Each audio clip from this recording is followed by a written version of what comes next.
Friends, ఈ రోజు నేను ఒక స్టోరీ చెప్పిన. కృష్ణ, లార్డ్ కృష్ణ అనగనగా ఒక ఊర్లో ఒక కంస వసుదేవ దేవకి ఉండేవారు. వాళ్ళిద్దరికి పెళ్లి జరిగింది. ఒక రోజు ఏమైందంటే కంసుడు ఒక రథం మీద తీసుకెళ్తున్నాడు. అప్పుడు ఏమైంది, ఒక లైట్ వచ్చింది.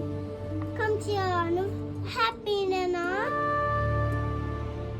అంటే నేను హ్యాపీ కాదు అని చెప్పారు. అప్పుడు తినకి పుట్టపోయిన నేను చంపేస్తాడు అని అంటే అప్పుడు కంసుడు సడన్ గా లార్డ్ తీశాడు. స్క్వాడ్ తీసి అంకిల్ అన్నాడు. వసుదేవ